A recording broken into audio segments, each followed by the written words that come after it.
For me, when I got the offer, चूँकि as you said मैं 2 साल के ब्रेक पे रही हूँ और वो ब्रेक पे भी मैं मेरी बच्ची हुई है, यहीं कहीं पे है। तो उस वजह से रही हूँ। सो जब मेरे को ये ऑफ़र मिला, मेरा एक्चुअली पहला सवाल ये था कि भैया इसका टाइमलाइन क्या है? कितनी शूटिंग होगी? तो जब उन्होंने मुझे कहा कि शूटिंग 1 हफ़्ते में 1 बार या 2 बार होगी, देन आई वाज़ लाइक अभी बताइए क्या है शो? कॉन्सेप्ट क्या है? अब बताइए। And when I heard the concept मुझे लगा ये बहुत मज़ेदार कॉन्सेप्ट है। No, no, my apprehensions were like, I don't come from this world. Like, so initially I said no, but Swara then try and convince me. I bullied him. And then basically when I came on the like shoot, then I realized that it's quite a funny, मतलब ऐसा बहुत light सा moment है, and hats off to the team who have worked on this show, and especially all the jodis and all. So we enjoy like एक दूसरे को tease करना. So yeah, it's a kind of a funny and a very like light सा moment है, हाँ. भाई out of sight out of mind तो मेरे ट्विटर ट्रोल्स ही मुझे नहीं रहने देते। तो आई थिंक मैं उनकी बदौलत मैं तो एक तरीके से पब्लिक डिस्कोर्स में बीच बीच में आई जाती हूँ, sometimes without intending to. So that has not been a very big concern for me.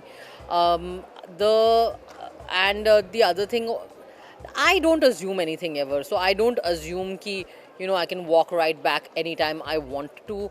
That's not my approach to work in any case. I think that,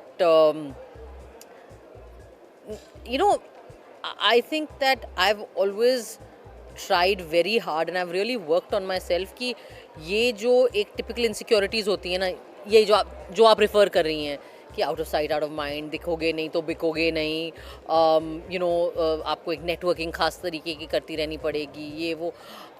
I have always tried to not fall into these insecurities because मैं हमेशा संदर्भ देखती हूँ।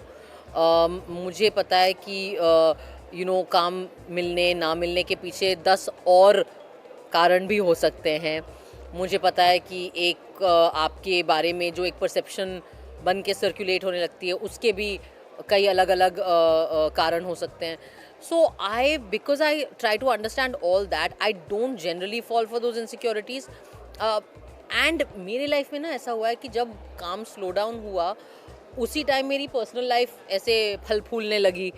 सो I had so much reason to be happy and fulfilled and still do that. I feel like that career का slowing down didn't feel bad because मुझे लगता है मैं वैसे भी थोड़ा स्लो डाउन कर जाती, I mean I was meeting Fahad, we got to know each other, we were getting married, I was pregnant, then I had a baby. I don't want to, अब मेरे को I resent every minute away from that child.